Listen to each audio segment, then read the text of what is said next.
Vamos lá, meus irmãos, vamos lá. Começando aqui nossa gravação, nossa 8ª aula, Teologia Sistemática 2. Já oramos, como é costume, mas mais uma vez, graça e paz. Amém, graça e paz. Amém, graça e paz a todos. Hoje, nosso 8º dia aqui de Teologia Sistemática 2, Teontologia. Nossas aulas são gravadas, para a gente poder estar abençoando vocês e os demais alunos no futuro em EAD. Vamos lá, como é costume, meus irmãos, vamos ler um texto bíblico. Eu quero ler uma passagem bíblica que está no primeiro livro de Samuel, capítulo 3, versículo 10. Essa passagem é o texto predileto do meu filho Lucas. Quando contávamos historinhas, enquanto ele era ainda criança, entre muitas histórias que marcaram a vida dele, a número 2 era de Moisés falando a Faraó: deixa o meu povo ir. E aí meu filho dizia: não deixo não, não deixo não. Ora ele interpretava Moisés, ora ele interpretava Faraó. Mas a predileta deles era Samuel. Essa história do menino Samuel. Porque quando Deus fala com Samuel pela terceira vez, Samuel dá aquela resposta e meu filho pequenino, ele interpretava. Então aquilo marcou muito o nosso coração e principalmente a vida dele. Hoje ele está com 26 anos, né? Um homem já, mas como é bom poder ensinar a palavra de Deus desde cedo aos nossos filhos. E, querendo Deus, um dia eu pretendo fazer aos netos, né? Então, primeiro livro de Samuel, capítulo 3, versículo de número 10. Leia para nós, irmã Maísa, por favor. O Senhor voltou a chamá-lo como nas outras vezes. Samuel, Samuel. Samuel disse: fala, pois o teu servo está ouvindo. Amém. Outras versões vão dizer: fala, Senhor, porque o teu servo ouve.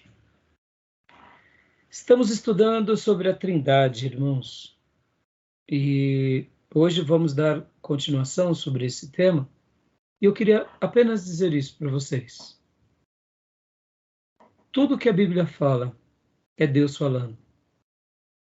E mesmo que não compreendamos tudo sobre o tema, ainda assim é o Senhor falando. E eu quero acreditar que as palavras do garoto Samuel devem ser também as nossas palavras. Fala, Senhor, porque o teu servo está ouvindo. Fala, Senhor, porque o teu servo ouve. E o que Deus falou, nós acreditamos, conservamos, cremos, guardamos nosso coração, praticamos e ensinamos. Simples assim. E o tema da Trindade é um desses temas, em que Deus, que é único, mas ao mesmo tempo ele se apresenta por meio de 3 pessoas. Pai é Deus, Jesus é Deus e o Espírito Santo é Deus. Foi assim que ele falou. Foi assim que os profetas ouviram, creram e registraram. E foi assim que a igreja foi fundamentada, na doutrina dos apóstolos e profetas. Logo, é assim que cremos e é assim que vivemos. Amém? Pastor, mas eu não entendo direito. Seja bem-vindo ao clube. Também não. Só creio. Amém, meus irmãos? Compreender tudo de Deus é muito grande e jamais conseguiríamos. Então, é isso. A gente sabe que ele se revela e que ele fala e que ele se apresenta. E nós confiamos. Hoje nós vamos concluir o livro-texto do nosso querido irmão Gruden. Depois vamos pegar aqui também os outros livros. Eu quero hoje fazer um apanhado também do Hobbes, Langston, e também quero fazer mais um apanhadinho no final, se der tempo, do Bancroft e do Erickson, para a gente concluir essa parte. Já deixei separado aqui o material. Vou passar algumas coisas na tela, mas vamos para o livro-texto. Tá bom, meus irmãos? E nós tínhamos parado na semana passada na página 174. Vamos abrir o nosso livro-texto na 174? Eu só queria voltar um pouquinho no item B, na página 169. Eu acredito que o seu livro agora, né, mas ele talvez seja outra página, mas o nosso é capítulo 14. Não sei se é o seu, é o capítulo 14, é? Não, acho que está mais para frente. Deus em 3 pessoas, a Trindade. Está na 300 e alguma coisa, peraí. Tá? Aí vai vir, logo na sequência vem a doutrina da Trindade revela-se progressivamente nas Escrituras. Sim. Achou? Sim. Isso. Aí depois nós trabalhamos essa. E veio o B. 3 declarações que resumem o ensino bíblico. Sim. Achou? Então, aí no 1, aí veio a tese que o nosso irmão Gruden defende, que Deus é 3 pessoas, ou seja, não são 3 pessoas. Deus é 3 pessoas. Cada pessoa é plenamente Deus. Há um só Deus. Há só um Deus. Né? Então, a gente trabalhou Deus é 3 pessoas. Inclusive, eu citei Agostinho, que Agostinho dizia que era mais fácil cavar um buraco na praia do mar e ali colocar todas as águas do oceano. E quem conseguisse fazer isso seria muito mais fácil do que tentar explicar a Trindade, porque essa é a complexidade. Então, Deus é 3 pessoas, ele é apresentado como Pai, ele é apresentado como Filho, ele é apresentado como Espírito Santo. Cada pessoa é plenamente Deus, ou seja, o Pai é Deus, o Filho é Deus e o Espírito Santo é Deus. E paramos na página 174, que no caso seria o item 3. Só há um Deus. Na sua página, outra página, né, Maís? Que a sua é a nova edição. Né? Eu pretendo comprar também essa nova edição, mas eu vou estar continuando usando essa antiga edição, porque os meus rascunhos estão todas nelas e nos resumos que eu imprimo. Eu gosto de ficar fazendo os meus apontamentos. Né? Então, para mim, mesmo quando uma obra é antiga, ela ainda continua no meu acervo, porque tem as minhas anotações. Bom, então, só há um Deus. Essa ideia sempre foi muito bem definida no Velho Testamento como no Novo Testamento. Existe só um Deus. Só um Deus. Por isso que eu fiz questão de ler aqui primeiro o livro de Samuel 3:10. Fala, Senhor, porque o teu servo ouve. Em toda a revelação bíblica, Deus sempre fez questão de deixar isso claro, principalmente com Moisés. Nós podemos ler Êxodo 20 ou Deuteronômio capítulo 5, que fala: Eu sou o Senhor, o teu Deus, que te tirei do Egito, da terra da escravidão. Deuteronômio 5, 7. Não terás outros deuses além de mim. 8. Não farás para ti nenhum ídolo. E aí continua falando e ensinando que Deus, ele quer ser adorado como único e exclusivo. Em tese, na sua essência, não existem outros deuses. Todos os outros deuses são pseudo-deuses, criados por nós homens e revestidos com o poder que nós acreditamos pelas Escrituras de uma força do arqui-inimigo de Deus. Então, em tese, aquilo que para muitos são seus deuses, para o Eterno não são outros deuses. São seres que tentam se apresentar para as pessoas como Deus. A gente sabe que as pessoas adoram seus deuses. Essa é a perspectiva humana. Mas, diante da criação de Deus macro, só existe um único Deus. Ninguém disputa poder com Deus, nem mesmo as trevas. Um dos últimos capítulos do Gruden, a gente vai falar sobre os anjos e os demônios. Quando a gente pensa em Satanás e Lúcifer, ele não faz frente com Deus. Ele está debaixo da criação.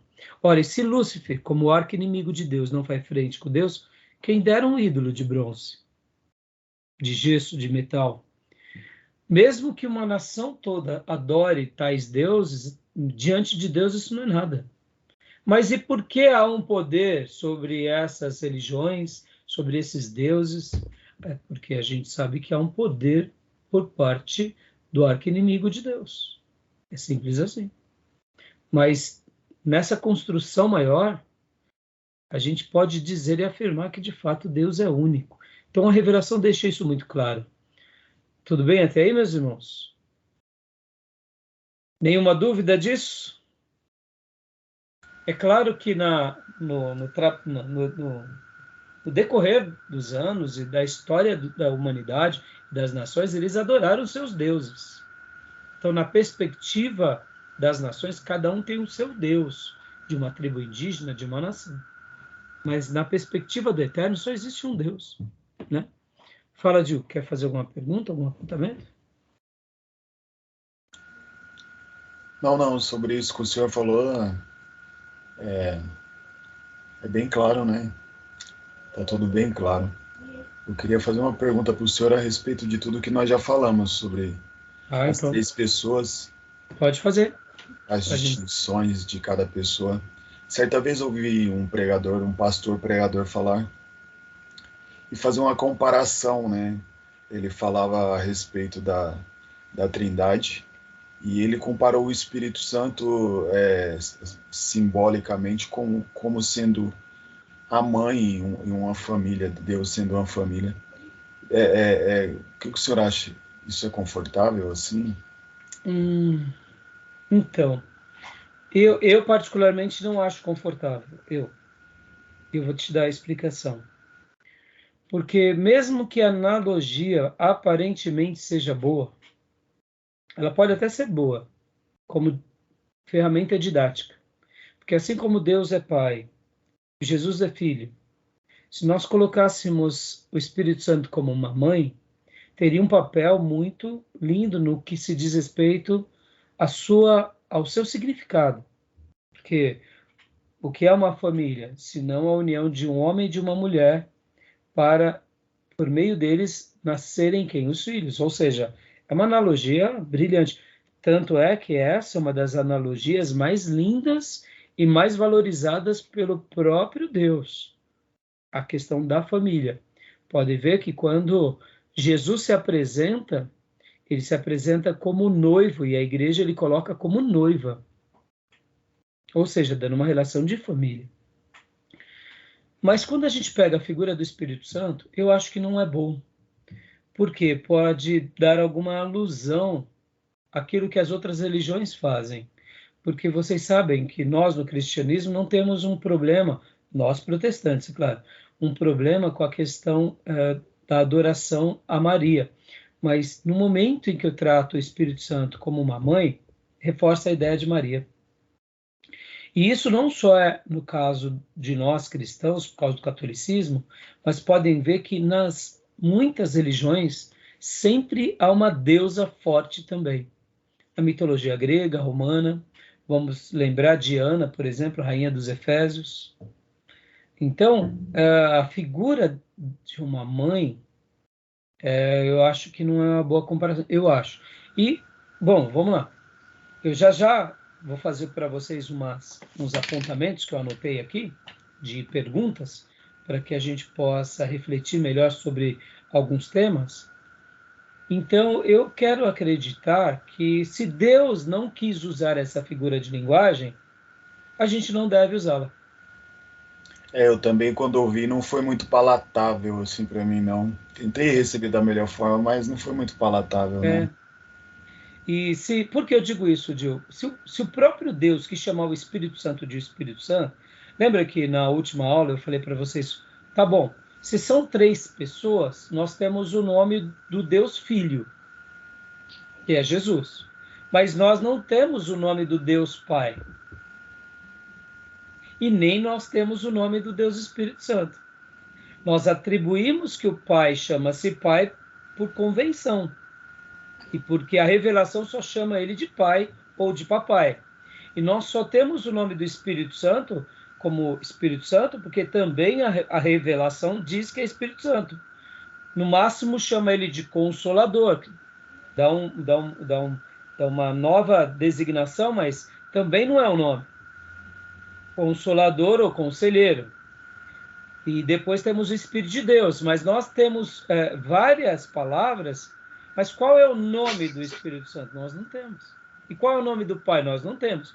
Podemos dizer que o Pai também é chamado de Eu Sou, o Filho também é chamado de Eu Sou, e o Espírito Santo também de Eu Sou, de Jeová, ou Kyrios. Mas o nome dos três nós só temos de Jesus. Por isso que eu disse, e fiz questão de ler, Samuel 3,10, 1 Samuel 3,10.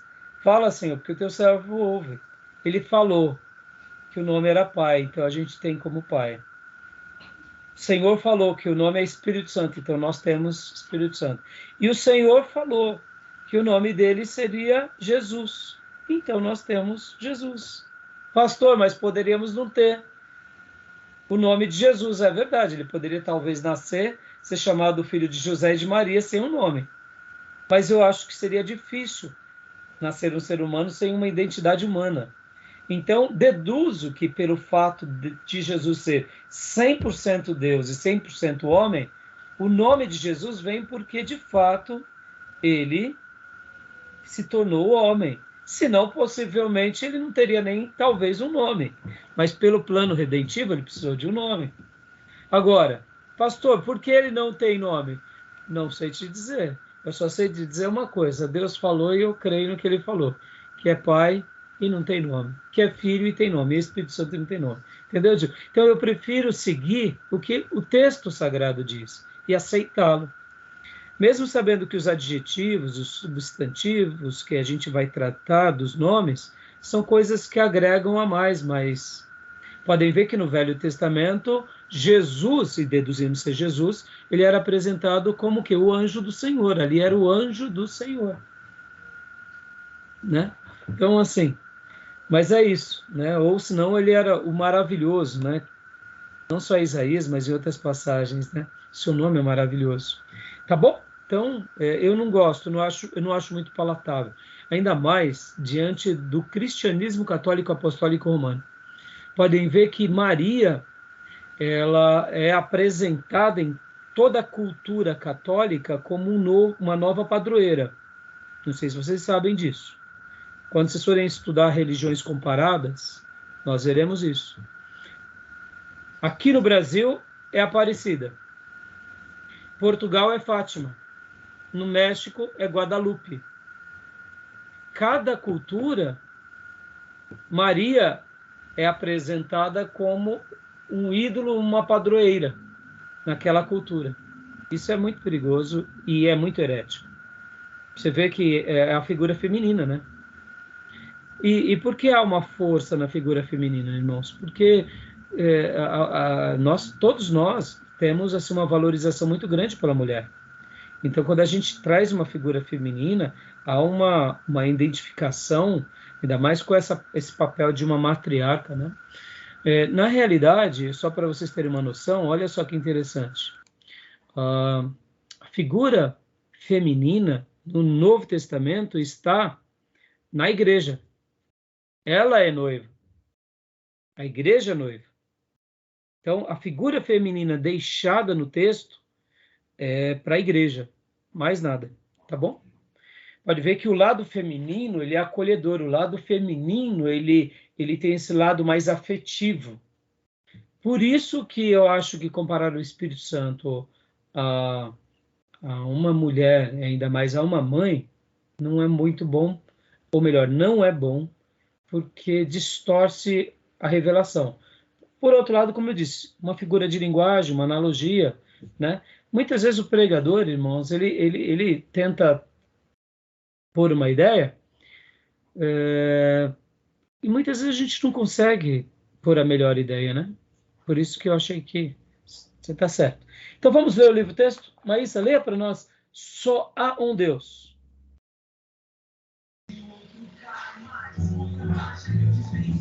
Leia a primeira frase para nós. Deixa eu ler aqui, o senhor vê se é isso aqui mesmo. A sessão seguinte desenvolverá mais detalhadamente cada uma dessas declarações. É isso? Na realidade, você... Deixa eu ver. 3 declarações que resumem o ensino bíblico, ou não? Isso, aí tem o número 1, Deus é 3 pessoas, não é? Ah, tá. Aí no número 2 está cada pessoa é plenamente Deus. Não, eu estava ali na... Isso. E agora eu quero que você leia o 3. Só há um Deus. As Escrituras deixam bem claro que há um e só um Deus. As 3 diferentes pessoas da Trindade são um, não apenas em propósito e em concordância no que pensam, mas um também em essência. Um em sua natureza essencial. Em outras palavras, Deus é... Seu som bloqueou, mas não sei por quê. Aí eu estava lendo aqui. Do começo, pastor. As Escrituras deixam bem claro que há um e só um Deus. As 3 diferentes pessoas da Trindade são um, não apenas em propósito e em concordância no que pensam, mas um também em essência. Um em sua natureza essencial. Em outras palavras, Deus é só um ser. Não há 3 deuses, só existe um Deus. Uma das passagens mais conhecidas do Antigo Testamento é Deuteronômio 6, 4, 5. Ouve, ó Israel, o Senhor nosso Deus é o único Senhor. Amará, pois, o Senhor teu Deus de todo o coração, de toda a tua alma e de todas as tuas forças. Quando Moisés canta, ó Senhor, quem é como tu entre os deuses? Quem é como tu, majestoso em santidade, admirável em feitos gloriosos, que opera as maravilhas? Êxodo 15, 11. A resposta, obviamente, é ninguém. Deus é único. Não há ninguém como ele, nem pode haver alguém como ele. Na verdade, Salomão ora para que todos os povos da terra saibam que o Senhor é Deus e que não há outro. 1 Reis 8:60. Joia. E nós conhecemos, né, esse texto como foi mencionado pelo Gruden, Deuteronômio 6, 4, 5 e Êxodo e 1 Reis. E isso é um fato para nós e eu quero acreditar que nós não temos dúvida. E o Novo Testamento ratifica isso. Pode ver que aqui nos próximos parágrafos, mas depois do texto de Isaías, está assim, o Novo Testamento. Achou? Maísa?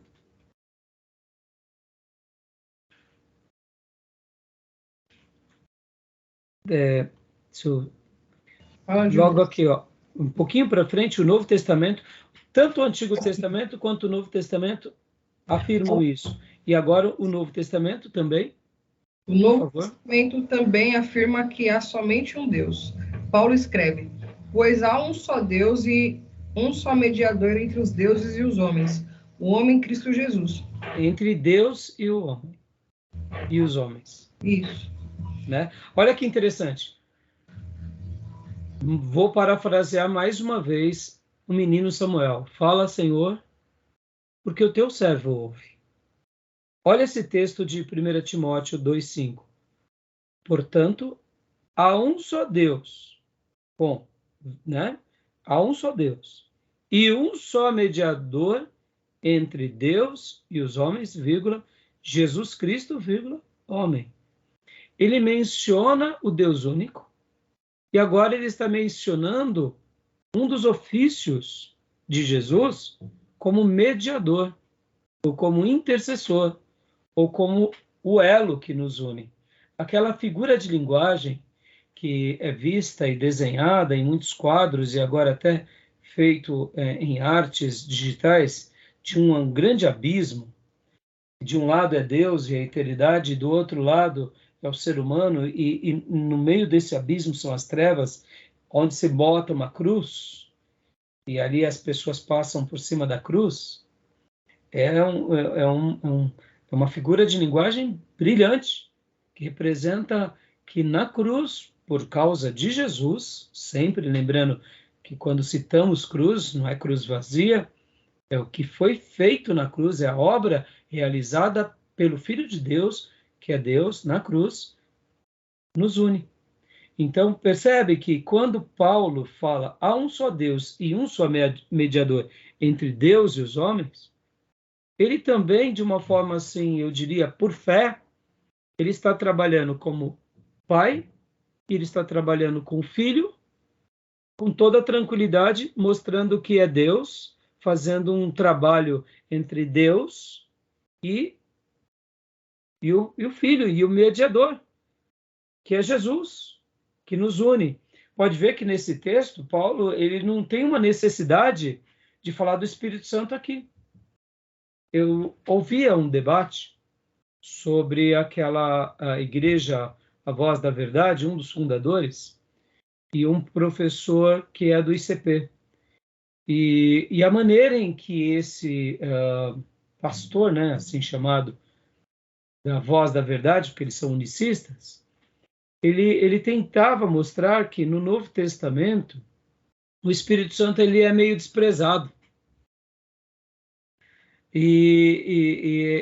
Por que eu estou falando isso? Perceba, as pessoas elas tentam achar e reinterpretar o que o texto bíblico não está falando. Ora, o Espírito Santo ele não é tão citado quanto o Pai. Ele não é tão citado quanto o Filho, mas nem por isso ele deixa de ser citado, deixa de ser prestigiado e homenageado, tanto pelo Pai quanto pelo Filho, principalmente pelo Filho. Então, nós temos textos que ratificam isso, e Paulo aqui, por exemplo, não cita o Espírito Santo. Onde está o papel do Espírito Santo aqui? Mas sabe onde está o papel do Espírito Santo? Isso que é fantástico. Está nas entrelinhas. Quem é que nos faz compreender a obra do Filho? É o Espírito Santo. Então, ele não cita diretamente, mas o texto bíblico, fazendo aquilo que chamamos de hermenêutica, e principalmente na quinta regra, que são paralelismo de ideias, paralelismo de palavras, paralelismo de textos, eles se completam. Nós só compreendemos a obra do Filho pelo poder do Espírito. Então, mesmo que Paulo não cite, Paulo sabia que ele só estava fazendo tudo o que estava fazendo pelo poder do Espírito. E ele dependia disso. Então é interessante, por isso que crer na Trindade, crer na pessoa do Pai, do Filho e do Espírito Santo, é deixar o texto bíblico falar e a gente apenas aceita. Não como pessoas que não podem contra-argumentar, não é isso. Não é isso. Irmãos, eu gosto de mostrar que o fato de termos docilidade na nossa fé não é suicídio intelectual. É porque muitas vezes a gente fica questionando tudo e a gente passa a ser mais questionadores do que crédulos. Então, a proposta maior não é ser aqui uma pessoa que crê em tudo cegamente, loucamente, não é isso. Mas é deixar o texto bíblico falar e acreditar no texto bíblico. Acreditar da mesma doçura e beleza que esses homens de Deus do Velho Testamento, que ouviu a voz de Deus e saiu da terra, de Ur dos Caldeus, para seguir o Deus invisível, todos aqueles que escreveram a Bíblia, viveram a palavra de Deus, eles acreditavam. Eles acreditavam. Num primeiro momento, eles podiam até ter dúvida por não estar compreendendo, mas eles não faziam, porque eles eram sábios, um questionamento humano em cima. Eles acreditavam que Deus se revelava por meio de seus profetas. É simples. Então, quando eu falo e cito, que nem há pouco eu citei Samuel, fala, Senhor, porque o teu servo ouve. Eu acredito que falta sobre nós, muitas vezes, é isso. Fala, Senhor. O Senhor falou? Senhor, eu não estou te entendendo. Eu não estou te compreendendo. Só me esclarece melhor. E, naturalmente, Deus vai falar conosco. Podem ver que quando Deus se revela para Daniel, naquelas visões, Daniel perde muitas vezes a sua força, perde seu vigor. O anjo levanta Gabriel, o anjo fortalece, ou melhor, Gabriel não, Daniel, porque muitas vezes Daniel também não estava entendendo as coisas, ele ficava atônito, trêmulo diante das visões. Podem ver que quando o próprio João, apóstolo, na ilha de Pátimos, tem experiência ao receber as palavras de Deus, ele aceita, ele se quebranta, ora até comete certos deslizes, ele vai adorar o anjo diz, não me adore. Por 2 vezes ele faz isso, e o anjo diz, não me adore, só pode adorar o Cordeiro. Ou seja, percebam, eles aceitavam as instruções, eles aceitavam as mensagens. Quando chega para Daniel, tanto Gabriel quanto Miguel, e falam com Daniel, Daniel não fica assim, mas quem é você? Por que é você? Irmãos, diante da voz de Deus, a gente aceita, a gente crê. E por que é tão difícil crer na Bíblia? Na minha opinião, é porque tem gadareno aí fazendo um trabalho para que a gente não creia. Mas na hora que os gadarenos vão embora, a gente passa a crer na Bíblia como a palavra de Deus e a gente aceita nessa doçura. E, naturalmente, Deus vai nos esclarecendo. Tá bom, meus irmãos? Maísa, por favor, continua lendo depois de 1 Timóteo, né? 2,5, Paulo. Paulo afirma que Deus é um só, Romanos 3,30, e que há um só Deus, o Pai, de quem são todas as coisas e para quem existimos. 1 Coríntios 8,6. Mais uma pausa, por favor, mas Paulo, ele não tem problema. Não parece... Vamos fazer uma avaliação crítica aqui de Paulo, tá, gente? Tá, irmãos? Paulo, mas peraí, Jesus é Deus? É. Espírito Santo é Deus, Paulo? É. E o Pai é Deus? É. E Deus é único. Paulo, você tá gagá? Não tô gagá. Mas, Paulo, isso é papo de louco. Não, a questão não é que eu sou louco, menos louco, mais louco. É que eu creio. Estão entendendo o que eu quero dizer nessas contra-argumentações? Quando a gente faz esse tipo de pergunta, porque pode ver as declarações de Paulo. Deus é um só, Romanos 3,30. E depois ele fala que Jesus é Deus, o Espírito Santo é Deus, o Pai é Deus. Para Paulo isso é tão tranquilo. E por que para a gente vai ser difícil? Vocês entendem? É isso que eu falo e repito. Fala, Senhor, porque os teus servos ouvem. Tá bom? Continua, Maísa, por favor. Por fim, Tiago admite que até os demônios reconhecem que só há um Deus, ainda que essa aceitação intelectual do fato não seja suficiente para salvá-los. Crês tu que Deus é um só? Fazes bem, até os demônios creem e tremem. Tiago 2,19.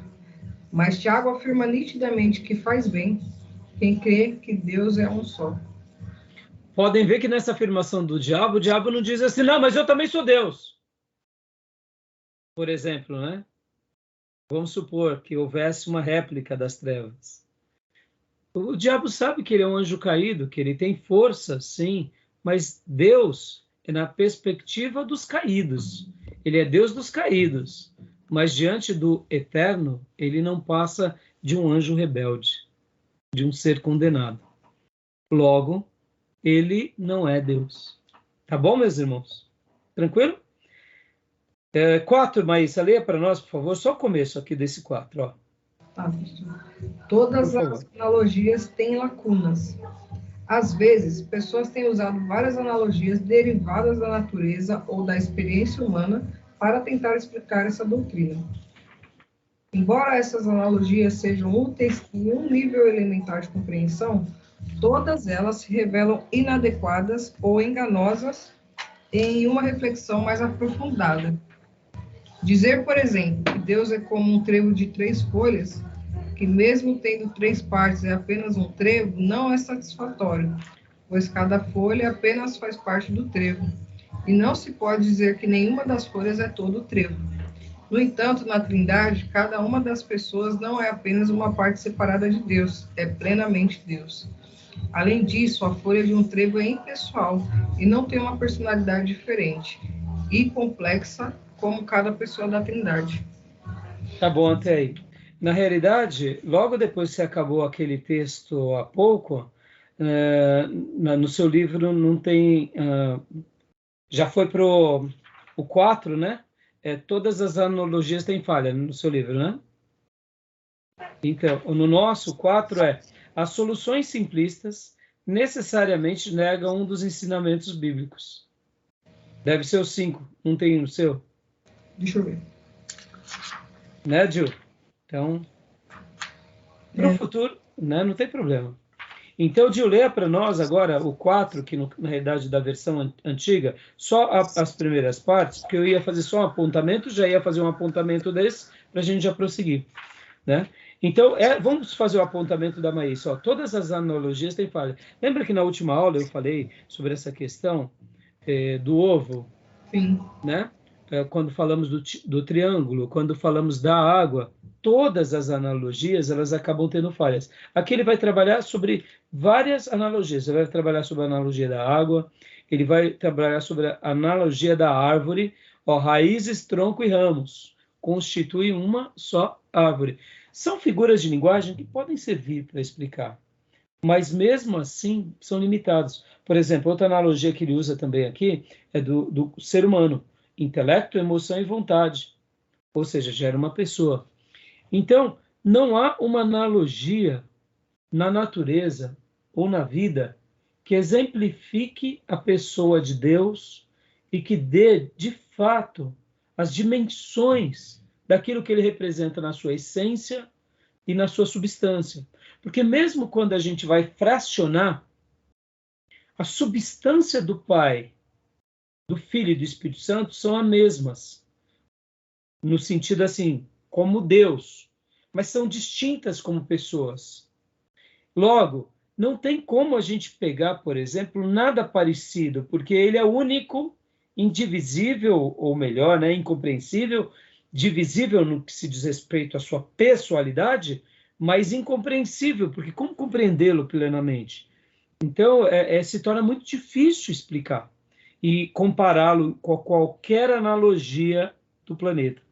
Então, por essa razão, o Gruden, ao fazer essa afirmação, ele nos deixa assim mais tranquilo. Seria mais ou menos do que afirmar: use as suas figuras de linguagem, mas não sejam contundentes. Porque se a Bíblia não quis sê-lo, não quis afirmá-lo, por que nós iremos afirmar o que a Bíblia não afirma? O que a Bíblia afirma? Afirma que Deus é Pai, Deus é Filho e Deus é Espírito Santo. Então tá bom, faça essa afirmação. Mas ao que eu comparo? Eu comparo a Deus. O que mais? Ao Pai, ao Filho e ao Espírito Santo. O que mais? Mais nada. Porque qualquer outra coisa fora disso, a gente corre o risco de ser infeliz. Mas é óbvio que a gente consegue fazer, explicar, principalmente para um novo convertido, para uma criança. Tá bom? Beleza, meus irmãos? É difícil, né? Essa questão da analogia, não é? Hoje eu vi uma nova analogia e, por sinal, muito boa. Gostei muito. Qual que era? É comparar a Trindade com o Sol, né? Você olhando por alguns bloqueadores, né, solares, tipo de chapa de raio-x, sabe? Aí aquela parte mais escura no centro é o Deus Pai, e aquela luz que irradia toda em volta dela é o Deus, é o Filho, é Cristo, e o calor que a gente sente é o Espírito Santo. Gostei muito dessa. Não, você vê, boa, muito boa mesmo, né? Uma ideia, e outra, de grandeza, né? De poder, de grandeza, né? Exatamente. É realmente uma analogia. Agora, com certeza, vai ter alguma coisa que não vai casar, né? No sentido assim, porque você vê, vamos dizer assim, o núcleo, de repente tem uma essência, o calor tem outra essência, você entende? Não dá para... são sempre falhas, né? Porque é como que você vai pegar o que é perfeito e eterno e tentar materializar ele em algo... se torna algo muito difícil. Muito difícil. A melhor definição seria Jesus encarnado representa Deus. Ponto. E explica, é só isso que a Bíblia vai falar. quem vê a ele vê o Pai, né? Seria a melhor fala, né? Deus, como sabemos que ele existe? Por Jesus. O que mais? Só isso. Mas existe o Pai? Existe porque o Pai é uma pessoa. Por isso que os unicistas, a gente já vai chegar aqui, nessa aula de hoje, a gente vai trabalhar nessas heresias que ao longo dos séculos foram acontecendo por causa disso. Porque muitas vezes a gente tenta dar uma resposta para poder falar assim, não, eu entendo ser assim. Aí a gente faz uma afirmação, aí a gente acaba errando em algum outro lado. Tá bom? Mas beleza, hein? Tudo bem, então, aqui esse ponto, todas as analogias têm falhas, tudo bem? Tranquilo? Ok. E, Gil, leia para nós, então, por favor, o 4 da nossa edição, que eu não sei como que está no seu, Maísa, mas as soluções simplistas necessariamente negam um dos ensinamentos bíblicos. Ok. Pode ler. Agora temos 3 proposições, todas elas ensinadas nas Escrituras. 1. Deus é 3 pessoas. 2. Cada pessoa é plenamente Deus. 3. Só há um Deus. Ao longo de toda a história da Igreja, houve tentativas de encontrar uma solução simples para a doutrina da Trindade, pela negação de uma ou outra dessas proposições. Caso se negue a primeira proposição, então resta simplesmente o fato de que cada uma das pessoas mencionadas nas Escrituras, Pai, Filho e Espírito Santo, é Deus. E há um só Deus. Mas não precisamos dizer que são pessoas distintas. Então há uma solução fácil. Não passam de nomes diferentes para uma pessoa que age de modos diversos em situações distintas. Às vezes, essa pessoa se chama Pai, às vezes se chama Filho e às vezes se chama Espírito. Não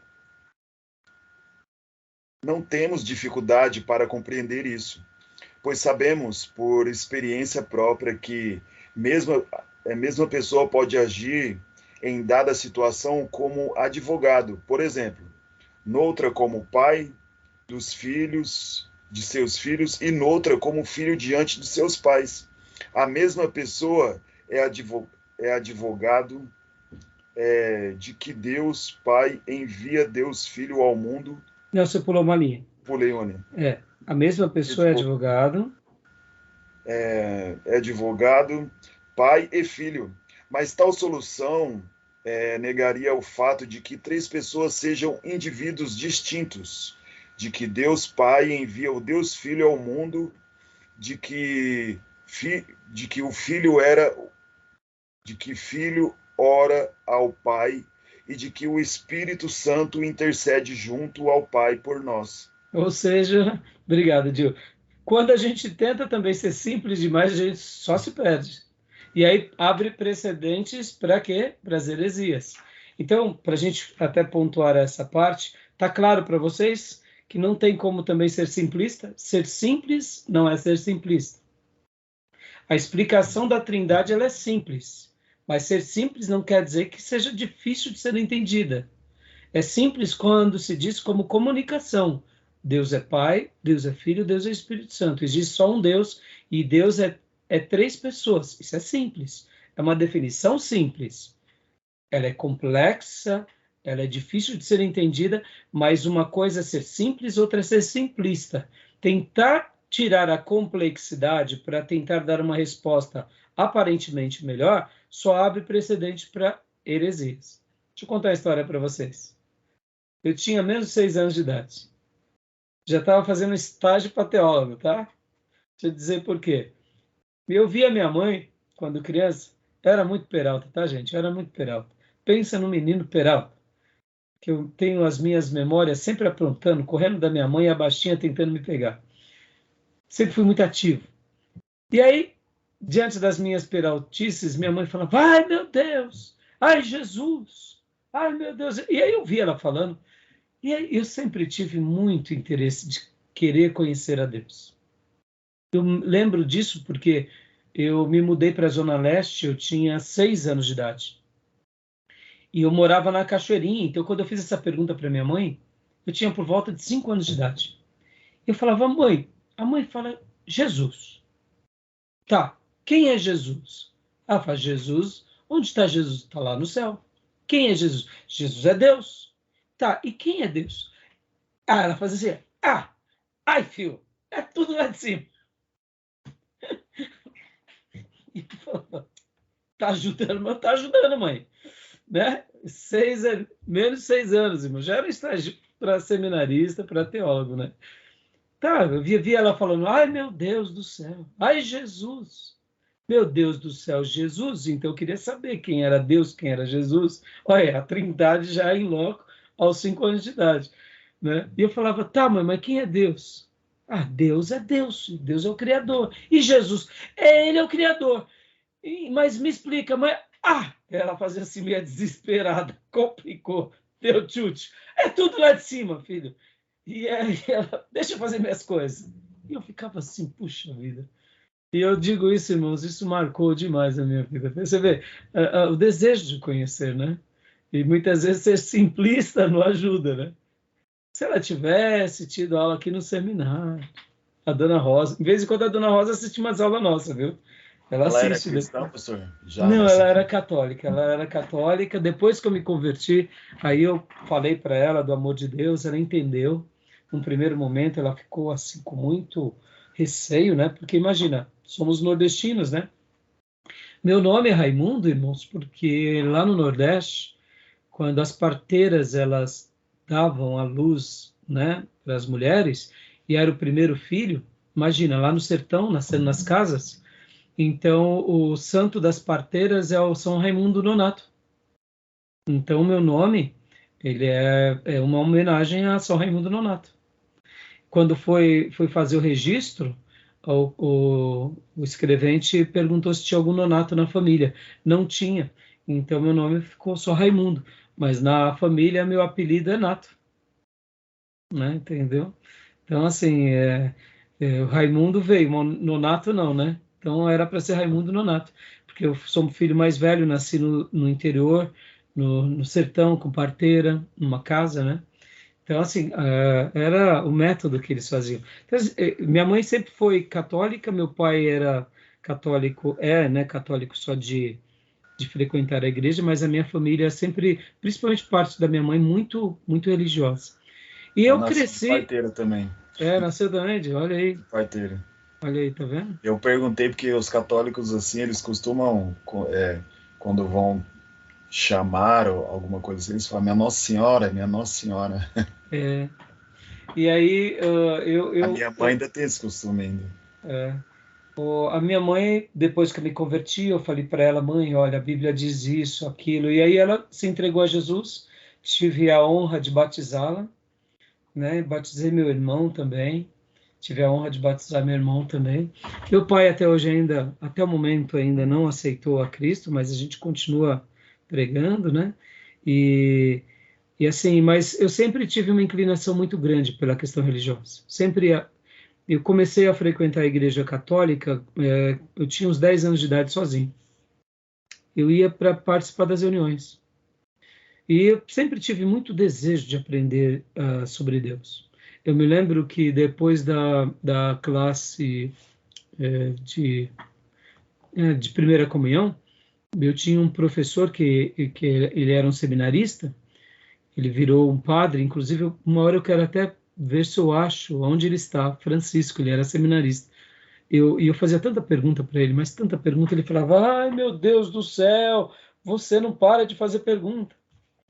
E eu enchia de pergunta, ou seja, mais uma vez, não tinha jeito, tinha que ser teólogo mesmo.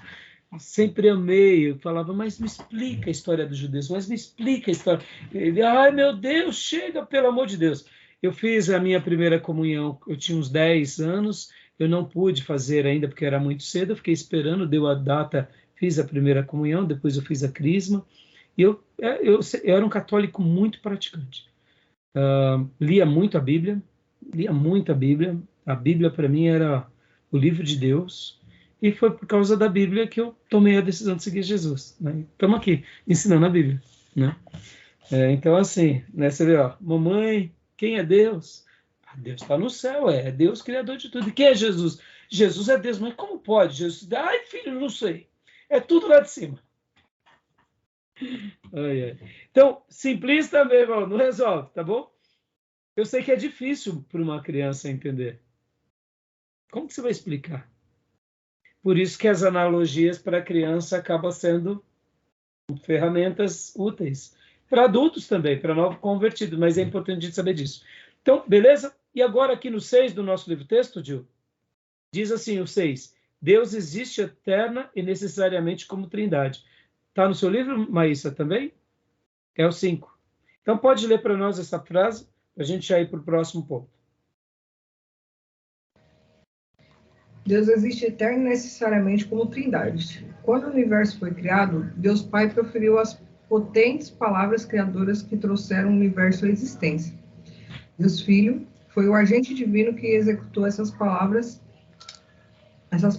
João 1:3, 1 Coríntios 8:6, Colossenses 1:16, Hebreus 1:2. E Deus, Espírito Santo, estava ativo, pairando sobre a face das águas. Gênesis 1:2. Logo, é como se esperaria, se os três membros da Trindade são igual e plenamente divinos, então todos eles existiram desde a eternidade. E Deus sempre existiu como Trindade. Além disso, Deus não pode ser diferente do que é, pois é imutável. Portanto, parece correto concluir que Deus existe necessariamente como Trindade. Ele não pode ser diferente do que é. Ótimo. E assim, para a gente ir para o próximo ponto, para o C, usar o termo trindade não está errado, porque ele refuta várias ideias erradas. Mas mais do que defender uma palavra, é defender o ensino bíblico. Que Deus é único, mas que Deus também é Pai, que Deus é Filho e que Deus é Espírito Santo. Por isso, trindade ou triunidade não é errado, à luz da reflexão que fazemos das Escrituras. Tá bom, meus irmãos? Tudo bem? Tranquilo? E agora a gente vai começar, eu vou abrir aqui os slides para vocês, e a gente vai entrar naquele ponto que são de algumas linhas que vão surgindo como doutrinas heréticas ao longo dos séculos, que são o adocianismo, a expressão de filioque, o subordinacionismo, a controvérsia ariana, o modalismo. Então, a gente vai trabalhar agora um pouco sobre essa questão, tá bom? E estamos aqui na página 177 do nosso livro texto, e na sua nova versão, Maísa, qual é a página? 336. 336. Então, tá bom. Então, deixem aberto aí, que a gente vai agora trabalhar em cima desses pontos. Tá bom, meus irmãos? Beleza? Joia? Deixa eu só pôr aqui. E eu vou... Só um segundinho.